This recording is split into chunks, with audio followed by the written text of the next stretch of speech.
दोस्तों, जब भी कोई इंसान पैसा कमाना स्टार्ट करता है और उसको पहली सैलरी मिलती है तो उसके घर वाले, उसके पड़ोसी सब उसे यही एडवाइस देना शुरू कर देते हैं कि बेटा पैसे का ढंग से इस्तेमाल करना, सेव करना, ताकि जब तुम 60 साल के हो जाओ तो रिटायरमेंट के टाइम पर तुम्हारे पास पैसे रहें। अब एक बेचारा इंसान जिसने अभी भी पैसा कमाना स्टार्ट किया है, सालों से उसे सैलरी का इंतजार था ताकि वो नया फोन ले सके, नई बाइक ले सके, उसके भी बैंक अकाउंट में पैसे हों, घर वालों से पैसा मांगने की नौबत ना आए, ये सारे सपने लिए हुए जस्ट अभी भी जॉब करना स्टार्ट करता है और उस पर पूरी दुनिया भर का प्रेशर आ जाता है, जिससे वो कंफ्यूज हो जाता है कि पैसा कैसे सेव करे, इन्वेस्ट करे, रिटायरमेंट कब लें। और आजकल तो यूट्यूब पर उसे हर जगह एक नई टर्म सुनाई देती है जिसका नाम है फाइनेंशियल फ्रीडम। वो हर जगह सुनता रहता है कि हमें जल्दी से जल्दी फाइनेंशियली फ्री होना चाहिए ताकि हम लाइफ को एंजॉय कर सकें, या फिर ये फलाना इंसान 25 की एज में फाइनेंशियली फ्री हो गया। और ये सुनते सुनते वो परेशान हो जाता है कि करे तो आखिर करे क्या, रिटायरमेंट के लिए 60 साल का वेट करें या फिर जल्दी से जल्दी फाइनेंशियल फ्रीडम को अचीव करें। और आखिर ये फाइनेंशियल फ्रीडम किस बला का नाम है और इसे अचीव करना है तो कैसे करें। और ये सारे सवाल उसके दिमाग में घूमते रहते हैं। और जब वो अपने बटुए की तरफ देखता है तो उसे लगता है कि वो तो केवल महीने का 20-30 हजार रुपए कमा रहा है, कहाँ से फाइनेंशियली फ्री हो पाएगा। तो दोस्तों, अगर आपके मन में भी ये सारे सवाल हैं तो डोंट वरी, इन सभी सवालों के जवाब आपको आज इस वीडियो में मिलने वाले हैं। आज आपकी एज चाहे कुछ भी हो, चाहे आप अभी स्टूडेंट हो या फिर आपने जस्ट अभी पैसा कमाना स्टार्ट किया हो, या फिर आप सालों से पैसा कमा रहे हो, बट कब रिटायर होना है, कब फाइनेंशियली फ्री होना है, इसका कुछ अता पता नहीं है। वेल, आज मैं आपको कुछ ऐसे रूल्स बताने वाला हूँ जिसमें आप अपनी सैलरी का केवल 50% सेव करके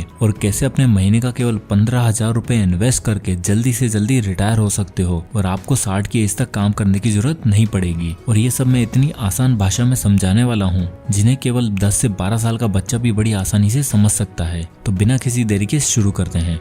number 1, where should I spend my money. दोस्तों, जब भी आप पैसा कमाना स्टार्ट करते हो, सबसे पहली चीज जो हर कोई करता है कि चलो अपनी सैलरी आई है, कुछ खरीद लेते हैं। नया आईफोन, नया लैपटॉप, नई बाइक, ये सब आपको खरीदने का मन करता है, बट आप हमेशा अपनी सैलरी, अपनी इनकम की तरफ देखते हो और सोचते हो कि इसे खरीदूं या फिर नहीं, या फिर पैसा सेव करूं या इन्वेस्ट करूं। वेल, जब भी आप कोई चीज खरीदने का सोचो तो आप अपने आप से ये क्वेश्चन पूछो कि आप उस चीज को 2 बार खरीद सकते हो या फिर नहीं। अगर आप उस चीज को 2 बार कैश में नहीं खरीद सकते हो तो उसे मत खरीदो। अब आप सोच रहे होंगे कि ये क्या है, एक आईफोन 1-1.5 लाख रुपए का आता है, मैं एक खरीद लूं वही बड़ी बात है, 2 बार उसे कैश में खरीदना कैसे पॉसिबल है। वेल, अगर ऐसा है, आप उस फोन को 2 बार नहीं खरीद सकते हो तो वो आपको नहीं खरीदना चाहिए, क्योंकि हम लोग जब अपनी लाइफस्टाइल को एक बार बढ़ा देते हैं तो उसे कम करना मुश्किल हो जाता है। इसे मैं आपको एक एग्जांपल से समझाता हूँ। आप मुझे कमेंट में बताना कि आज से 10 साल पहले आप कौन सा फोन यूज करते थे और उसकी प्राइस क्या होती होगी। तो मैं आपको गारंटी के साथ बता सकता हूँ कि आज से 10 साल पहले आपने 10,000 से ऊपर का फोन शायद ही खरीदा होगा। अब मैं आपसे पूछूं कि आज 2022 में अगर आप एक नया फोन खरीदने जा रहे हो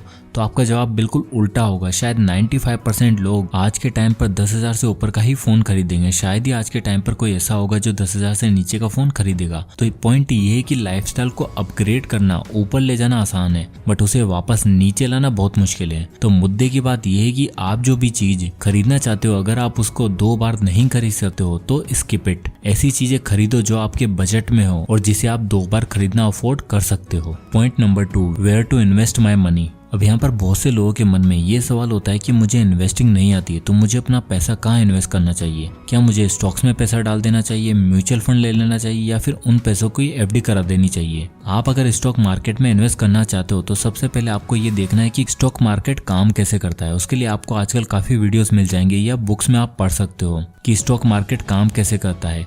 बट अगर आपको स्टॉक मार्केट की नॉलेज नहीं है तो आपको अपना पैसा म्यूचुअल फंड या इंडेक्स फंड में इन्वेस्ट कर देना चाहिए, क्योंकि वहाँ आपको कोई एक पर्टिकुलर स्टॉक की नॉलेज होना जरूरी नहीं है। जैसे कि आप इंडेक्स फंड में या निफ्टी 50 में पैसा डालते हो तो वो आपको ऑन एन एवरेज 13% तक का रिटर्न इजीली दे सकता है और वहाँ आपको अपना टाइम भी नहीं देना पड़ेगा। अब इस 13% के रिटर्न के साथ हम फाइनेंशियली फ्री कैसे हो सकते हैं, इसके बारे में हम अगले पॉइंट में डिस्कस करेंगे। बट उससे पहले हमें ये जान लेना चाहिए कि लोग ये सोचते हैं कि क्या मैं पैसा लोन पर या उधार लेकर स्टॉक मार्केट में इन्वेस्ट कर दूं और जब उससे प्रॉफिट हो जाएगा तो अपना लोन चुका दूंगा। वेल, इसका आंसर है नहीं। आपको कभी भी पैसा उधार लेकर स्टॉक मार्केट या म्यूचुअल फंड में इन्वेस्ट नहीं करना चाहिए। अब ऐसा क्यों है? वेल, स्टॉक मार्केट एक वोलेटाइल मार्केट है। कभी कभी ऐसा भी होता है कि आप जिस स्टॉक में पैसा लगाओगे उसका प्राइस 2-3 सालों तक नहीं बढ़ता है या कुछ खास प्रॉफिट नहीं होता है, और हम लोगों के अंदर पेशेंस बहुत कम होता है क्योंकि हमें रिवॉर्ड जल्दी से जल्दी चाहिए होता है। हम लोग सोचते हैं कि आज हम पैसा लगाएं और अगले 1-2 महीने में हमारा पैसा डबल हो जाए, बट एक्चुअल में ऐसा होता नहीं है। और फिर हमें स्ट्रेस होने लगेगा कि हमें तो पैसे लोन पर ले रखे हैं, उसकी किस्तें कैसे भरेंगे, और फिर हम पेशेंस नहीं रख पाएंगे और लॉस में ही अपना पैसा निकाल लेंगे। तो वेल, आपको ये बात दिमाग में बिठा लेनी चाहिए कि आपको स्टॉक मार्केट या म्यूचुअल फंड में पैसे तभी लगाने हैं जब आपको उन पैसों की अगले 3 से 4 सालों में जरूरत ना पड़ने वाली हो। अगर आपको नेक्स्ट 1-2 सालों में गाड़ी लेनी है या फिर अगले 2 सालों में आपको शादी के लिए पैसा चाहिए, तो ऐसे पैसों की आप एफडी ही करवा दीजिए, उन्हें स्टॉक मार्केट में डालने की गलती मत करना। और दोस्तों, अगर आप स्टॉक मार्केट में इन्वेस्ट करना चाहते हो तो आपको एक डीमेट अकाउंट चाहिए होता है। तो अगर आप फ्री में डीमेट अकाउंट ओपन करवाना चाहते हो तो उसकी लिंक आपको डिस्क्रिप्शन में मिल जाएगी, आप वहां से जाकर अपना डीमेट अकाउंट ओपन कर सकते हैं। अब दोस्तों, एक और पॉइंट ये आता है कि चलो हम अगले 2-3 सालों में हमें किसी भी पैसे की जरूरत नहीं है, तो अब क्या हम स्टॉक मार्केट में पैसा लगा दें? वेल, उससे भी पहले जो चीज आपको करनी चाहिए वो है इमरजेंसी फंड इकट्ठा करना। अब इमरजेंसी फंड क्यों जरूरी है? जैसे कि इसका नाम ही इमरजेंसी है, यानी कि ऐसी सिचुएशन जिसका आपको कोई अंदाजा नहीं है। जैसे आप तो सोचकर बैठे थे कि मेरे पास 2 लाख रुपए सेव है, अब इन्हें मैं इन्वेस्ट कर देता हूँ। अब अचानक आपकी जॉब चली गई और या फिर कोई मेडिकल इमरजेंसी आ गई, तो ऐसे टाइम पर आप क्या करोगे? आप ना चाहते हुए भी अपना इन्वेस्ट किया हुआ पैसा निकाल लोगे। इसलिए इन्वेस्टिंग से पहले आपको एटलीस्ट जितना भी आपका मंथली खर्चा है उसके अकॉर्डिंग 6 से 12 महीने तक का इमरजेंसी फंड आपके पास होना चाहिए, ताकि ऐसी सिचुएशन में आपका इन्वेस्ट किया हुआ पैसा निकालना ना पड़े।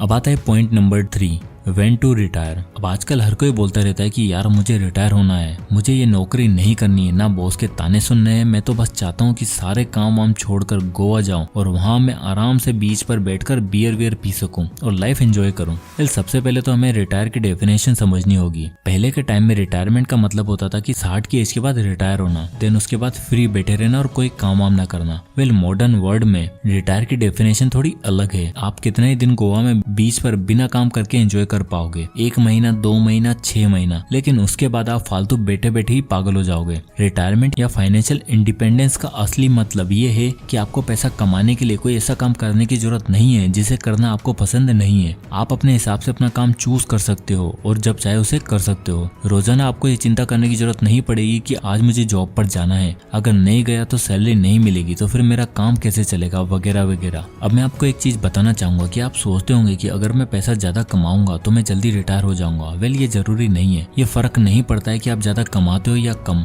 मान लो आप साल का 1 करोड़ रुपए कमाते हो, बट आपका खर्चा ही 1 करोड़ है, तो मतलब आपने अपनी पूरी इनकम को खर्च कर दिया और रिटायरमेंट के लिए आपने कुछ भी सेव या इन्वेस्ट नहीं किया। और अगर आप महीने का 20,000 भी कमाते हो बट आप उसमें से 5,000 रुपए भी सेव कर लेते हो, तो इसका मतलब आप अपने रिटायरमेंट के लिए पैसा जमा करते जा रहे हो और वो 1 करोड़ कमाने से भी बेटर है। तो कोई फर्क नहीं पड़ता कि आप कितना अर्न करते हो, क्योंकि ऐसी ऐसी सेलिब्रिटी हैं जिन्होंने कमाए तो करोड़ों बट उनके खर्चों की वजह से वो बैंकरप्ट हो गए। तो आपका रिटायरमेंट मोस्टली आपकी स्पेंडिंग पर डिपेंड करता है। अब चलो चलते हैं वीडियो के सबसे इम्पोर्टेंट पार्ट की तरफ। अब सबसे पहले आपको ये पता होना चाहिए कि आपको रिटायर होने के लिए कितना पैसा चाहिए। अब वो डिपेंड करेगा कि आपके खर्चे कितने हैं, आप किस सिटी में रहते हो। मान लो कि आपको रिटायरमेंट के लिए 1 से 2 करोड़ रुपए चाहिए। अब उसके लिए आपको अपनी सैलरी का 50% सेव करना होगा। चलिए कैलकुलेशन करते हैं। मान लो कि आपके महीने की सैलरी 30,000 रुपए है। अब ये कैलकुलेशन में मैं आपकी बहुत ही कम सैलरी लेकर चल रहा हूँ। आई नो कि आप अगर मेरे वीडियोस देख रहे हो तो आप इससे तो कहीं ज्यादा पैसा कमाते होंगे या फिर फ्यूचर में कमाने वाले हो। स्टिल हम बहुत ही कम सैलरी लेते हैं। अगर आप 30,000 रुपए का 50% सेव करते हो, जो कि होता है 15,000 रुपए, आई एम श्योर कि आप मुझसे ये एग्री करोगे कि आप महीने का 15,000 तो बचा ही लोगे या फिर आप अपनी इनकम को बढ़ा लोगे। चलो, तो अगर आप 15,000 रुपए बचाते हो और उसे सही ढंग से इन्वेस्ट करते हो लाइक इंडेक्स फंड में, तो आपको 13% रिटर्न मिलेगा। तो अब इस कैलकुलेटर में हम देख सकते हैं कि आपने महीने का 15,000 रुपए 13% एनुअल इंटरेस्ट के हिसाब से 20 साल के लिए इन्वेस्ट किया, तो आपके पास टोटल पैसा होगा 1.71 करोड़ रुपए।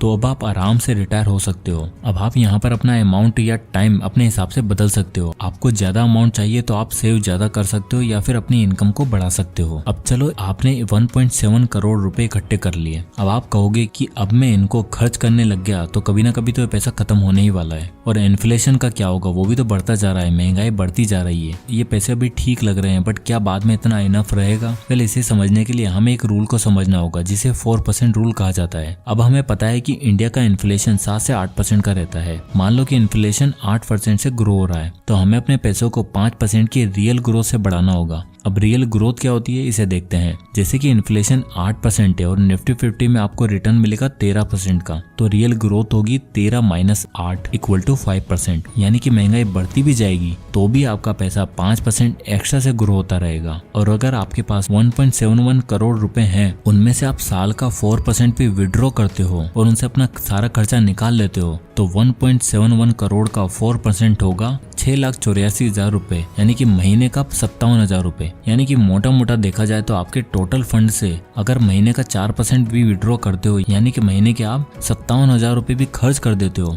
तो आपका पैसा कभी खत्म नहीं होने वाला है, क्योंकि आपके इन्वेस्टमेंट अमाउंट से आपको 5% की रियल ग्रोथ मिल रही है। तो अगर आप 4% भी खर्चा करते जाओगे तो हमेशा 1% आपके पास एक्स्ट्रा ही बचेगा, जिससे कि आपका पैसा कभी खत्म नहीं होने वाला है। तो अगर आप 50% हर महीने का सेव करके इन्वेस्ट करते रहते हो तो आप कुछ ही सालों में रिटायर हो सकते हो। उसके बाद आप जो चाहे वैसा काम करो, जब चाहे तब काम करो, तब आपको ऐसा कोई काम करने की जरूरत नहीं पड़ेगी जो आपको बिल्कुल भी पसंद नहीं है। तो दोस्तों, आपको रिटायर होने के लिए सबसे पहले अपने खर्चों को देखना है कि आप कहाँ पर अपने पैसों को खर्च कर रहे हो, और उसके बाद आपको अपने पैसों को इन्वेस्ट करना है। आप चाहो तो स्टॉक मार्केट, म्यूचुअल फंड या इंडेक्स फंड अपनी सहूलियत के हिसाब से इन्वेस्ट कर सकते हो। उसके बाद आप अपनी सैलरी का 50% सेव करके उन्हें सही जगह पर इन्वेस्ट करके और 4% रूल का इस्तेमाल करके जल्दी से जल्दी रिटायर हो सकते हो। तो दोस्तों, आई होप कि वीडियो आपको पसंद आया होगा और इससे कुछ ना कुछ आपको जरूर सीखने को मिला होगा। तो अगर आपको ये वीडियो पसंद आया तो इसे लाइक करो, ज्यादा से लोगों तक इसे शेयर करें और इसी तरह के वीडियो के लिए चैनल को सब्सक्राइब करें।